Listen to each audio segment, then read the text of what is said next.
America വീണ്ടും ഇറാനെ ആക്രമിച്ചു. മിനിറ്റുകൾക്കകം ഇറാൻ തിരിച്ചടി നൽകുകയും ചെയ്തു. ഇറാന്റെ തിരിച്ചടിയിൽ വിറങ്ങലിച്ചു നിൽക്കുന്ന അമേരിക്കയാണ് കാണാൻ വേണ്ടി സാധിച്ചത് എന്ന തരത്തിലുള്ള റിപ്പോർട്ടാണ് ഇപ്പോൾ പുറത്തു വരുന്നത്. കഴിഞ്ഞ ദിവസമാണ് രണ്ടാമത്തെ അമേരിക്കൻ പിന്തുണയുള്ള കപ്പലും ഓർമുസ് കടൽ കടക്കുന്നതിനിടയിൽ ഇറാൻ ആക്രമിച്ചത്. ചരക്ക് കപ്പലാണ് ആക്രമിക്കപ്പെട്ടത് എന്ന് രണ്ട് രാജ്യങ്ങളും സമ്മതിച്ചു. നിർദ്ദേശം ലംഘിച്ചുകൊണ്ട് തങ്ങളുടെ കടലിടുക്കിലൂടെ നീങ്ങാൻ ശ്രമിച്ച ചരക്ക് കപ്പലിന് നേരെ തങ്ങൾ ആക്രമിക്കുമെന്ന് മുന്നറിയിപ്പായിട്ട് മുൻപ് പറയപ്പെട്ടതാണ്. അതേ ലംഘിക്കുന്ന ഏതൊരു കപ്പലിനും ഇത് തന്നെ ആയിരിക്കും പ്രതിഫലം ഉണ്ടാകുക എന്നാണ് അതിന് IRGC നൽകിയിരിക്കുന്ന മറുപടി. ഇതിനോടനുബന്ധിച്ച് പ്രകോപിക്കപ്പെട്ട അമേരിക്ക ഇറാനെ ആക്രമിക്കാൻ വേണ്ടി തീരുമാനിച്ചു എന്നുള്ളതാണ്. ഈ ആക്രമണത്തോടനുബന്ധിച്ച് പറയുന്നത് ഡ്രോൺ സംഭരണ കേന്ദ്രം, റഡാർ സംവിധാനങ്ങൾ, ആശയവിനിമയ നിരീക്ഷണ മേഖലകൾ, ഈ മേഖലയെല്ലാം തകർക്കപ്പെട്ടു. 10 ഇടങ്ങളിൽ ആക്രമണം ഉണ്ടായി എന്നുള്ളതാണ്. 10 ഇടങ്ങളെ ആക്രമിച്ചു. ഇറാൻ ആണെങ്കിൽ ബഹ്റൈനിലും കുവൈറ്റിലുമുള്ള അമേരിക്കയുടെ സൈനിക ബേസിനെ കേന്ദ്രീകരിച്ചുകൊണ്ട് 11 തവണയെങ്കിലും ആക്രമണം നടത്തി എന്നുള്ളതാണ്. ബഹ്റൈൻ്റെ 5ാം കപ്പൽപ്പടയുടെ ഭാഗങ്ങൾ ഇപ്പോൾ തീപിടിച്ചുകൊണ്ടിരിക്കുന്നു എന്ന തരത്തിലുള്ള റിപ്പോർട്ടും പുറത്തു വന്നു. യാതൊരു രീതിയിലെ അയവും ഇല്ലാത്ത തരത്തിൽ തന്നെ ശക്തമായിരിക്കുന്ന ആക്രമണ പരമ്പര വരാൻ പോകുന്ന ദിവസങ്ങളിലും അമേരിക്കയുടെ സൈനിക ബേസ് കേന്ദ്രീകരിച്ച് ഉണ്ടാകും എന്നൊരു മുന്നറിയിപ്പും ഇറാൻ നൽകിയിരിക്കുന്നു. ഹോർമുസ് തങ്ങളുടെ ഭൂമിയുടെ ഭാഗമാണ്. അത് തങ്ങളുടെ അഭിമാന വിഷയമാണ്. അത് ഒരാൾക്കും വിട്ടുകൊടുക്കില്ല. അമേരിക്കയ്ക്ക് ഇവിടെ കാര്യമില്ല. അമേരിക്ക ഇവിടെ തിരിച്ചു പോകേണ്ടതാണ്.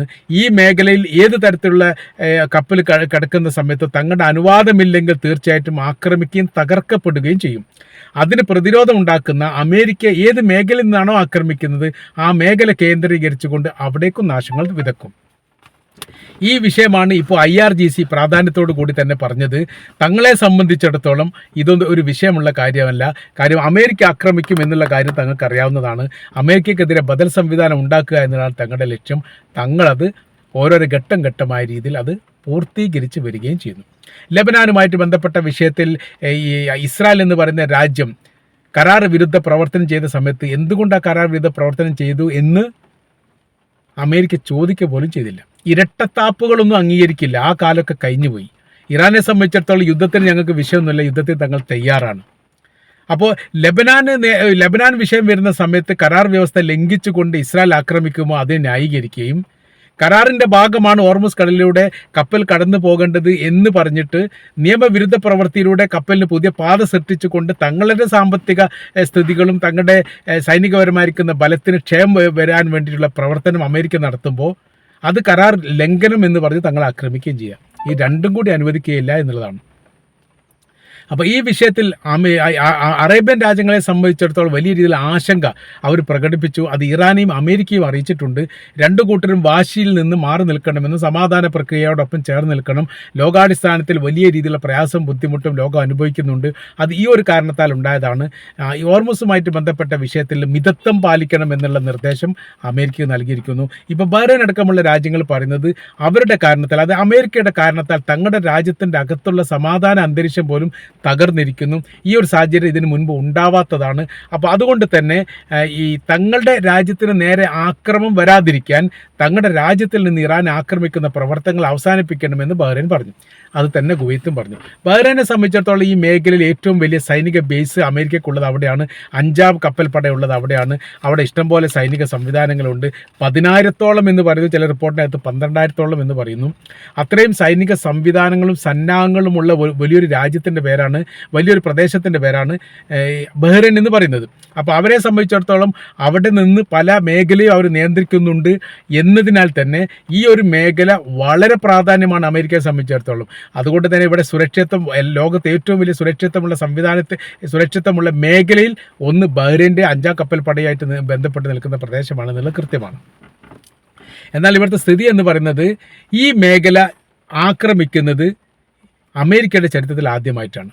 കാര്യം എന്ന് പറഞ്ഞാൽ ലോകത്ത് റഷ്യക്കും ചൈനക്കും പോലും നടക്കാത്ത, അല്ലെങ്കിൽ അവർക്ക് പോലും ധൈര്യമില്ലാത്ത പ്രവർത്തനം വളരെ ലളിതമായ രീതിയിൽ എളുപ്പത്തിൽ ഇറാൻ ചെയ്യുന്നു എന്ന് പറയുന്നത് അവരെ വല്ലാത്ത രീതിയിൽ നിരാശ ഉണ്ടാക്കുന്ന കാര്യം തന്നെയാണ്.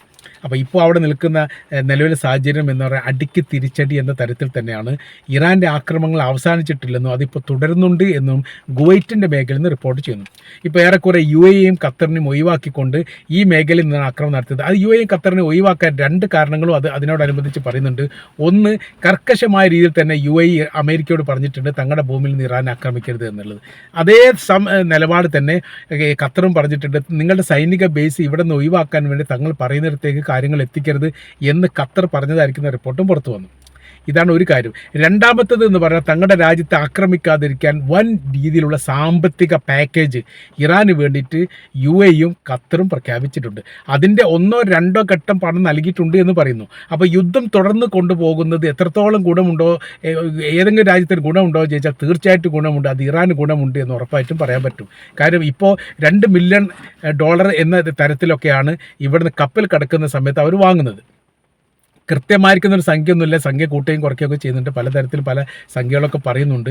ചിലതൊക്കെ പണം കൊടുക്കാതെ വിടുന്നു എന്നും പറയുന്നുണ്ട്. ഏതായിരുന്നാലും ഭീമമായിരിക്കുന്ന ഒരു സംഖ്യ ഒരു കപ്പൽ ഹോർമുസ് കടൽ കടക്കാൻ വേണ്ടിയിട്ട് ഇറാന് നൽകുന്നുണ്ട്.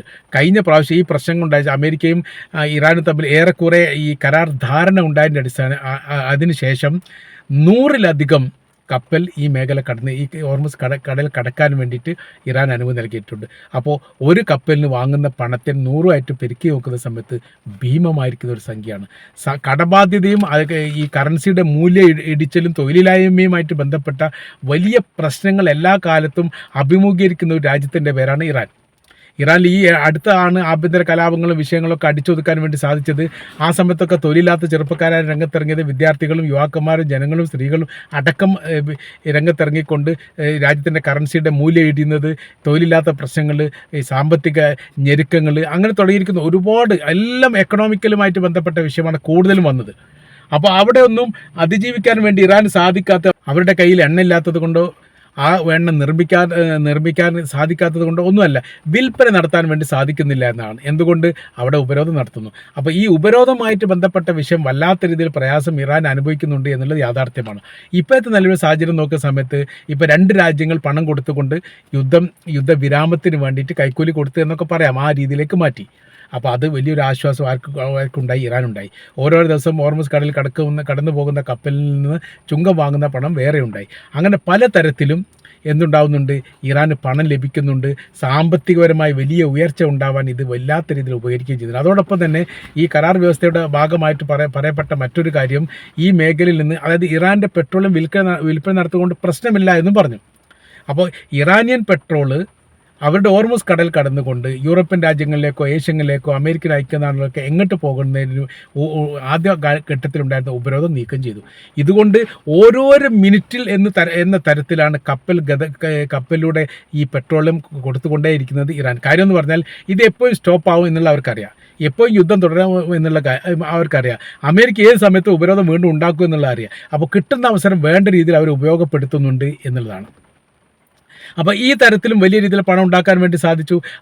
പക്ഷേ അമേരിക്കയെ സംബന്ധിച്ചിടത്തോളം ഇതെല്ലാം കൂടി അമേരിക്കയെ സഹിക്കാൻ വേണ്ടി കഴിയുന്നില്ല. അതുകൊണ്ട് അമേരിക്കയാണ് കുരുട്ട് തന്ത്രം ഉപയോഗിച്ചുകൊണ്ട് ഹോർമുസിൻ്റെ ഇപ്പുറത്തൂടെ വലിയൊരു സമാന്തര പാത ഉണ്ടാക്കി അതിലൂടെ കപ്പലിനെ കടത്തിവിടാൻ വേണ്ടിയുള്ള ശ്രമം നടത്തിയത്. അതാണ് അമേരിക്ക തടഞ്ഞത്. അതാണ് ഇറാൻ തടഞ്ഞത്. ഇറാൻ അത് പറയുന്നത് എല്ലാ കാലത്തും തങ്ങളത് തടയുമെന്നുള്ളതാണ്. കാര്യം അത് തങ്ങളുടെ രാജ്യത്തിൻ്റെ ഭാഗമാണ്. രാജ്യത്തിൻ്റെ ഭാഗമായിരിക്കെ ഇത്തരമൊരു വിഷയം ഉണ്ടാകുന്ന സമയത്ത് തങ്ങളത് തടഞ്ഞിട്ടില്ലെങ്കിൽ ഭാവി തങ്ങൾ സാരമായിട്ട് ബാധിക്കും. അവരവരുടെ ദേശത്തിലേക്ക് കൂട്ടിച്ചേർക്കും. അവരുടെ ഭാഗമാണ് എന്ന് പറയും. എന്നിട്ട് അവരെന്ത് ചെയ്യും? അവിടെ കാവലിരിക്കും. തങ്ങളെ സംബന്ധിച്ചിടത്തോളം അത് തങ്ങൾക്ക് നഷ്ടമാകുന്ന സമയത്ത് അത് തങ്ങൾക്ക് എല്ലാ കാലത്തും അതിൽ നിന്നുണ്ടാകുന്ന വരുമാനം ഇല്ലാതെ പോകും.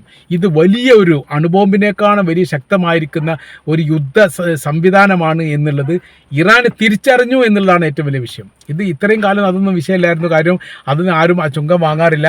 അത് സ്വതന്ത്രമായിരിക്കുന്ന പാതയായിട്ട് തന്നെയാണ് നിലനിൽക്കുന്നത്. അന്താരാഷ്ട്ര പാതയായിട്ടാണ് ഹോർമുസ് ഉണ്ടാകുന്നത്. ഫെബ്രുവരി മാസം 28 ഇറാൻ ആക്രമിച്ചതോടുകൂടിയാണ് തന്ത്രം മാറ്റിയിട്ട് ഇതിനെ ബ്ലോക്ക് ചെയ്യുന്നു. പിന്നെ അവിടെ നിന്ന് അങ്ങോട്ട് ഉള്ള വിഷയത്തിലേക്ക് കാര്യങ്ങൾ പോകുന്നു.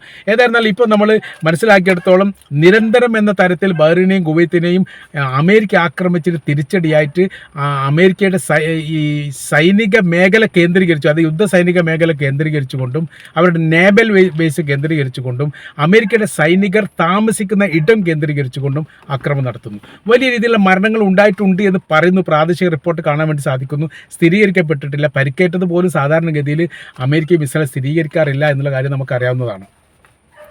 ഈ ഒരു സാഹചര്യത്തിലും ഈ ഒരു അവസ്ഥയിലും പോകുന്നു. അടിക്ക് തിരിച്ചടി എന്ന തരത്തിൽ നിരന്തരം എന്ന രൂപേണ തങ്ങളുടെ ഭാഗത്തുനിന്ന് അമേരിക്കക്കെതിരെ യുദ്ധം ഉണ്ടാവുക തന്നെ ചെയ്യുമെന്നതിൻ്റെ ആവർത്തനം നിലവിലെ സാഹചര്യത്തിൽ IRGC പറഞ്ഞിരിക്കുന്നു എന്നുള്ളത് അമേരിക്കയെ സംബന്ധിച്ചിടത്തോളം ഒന്നുകൂടി ഭയപ്പാടുണ്ടാക്കുന്ന കാര്യമാണ്.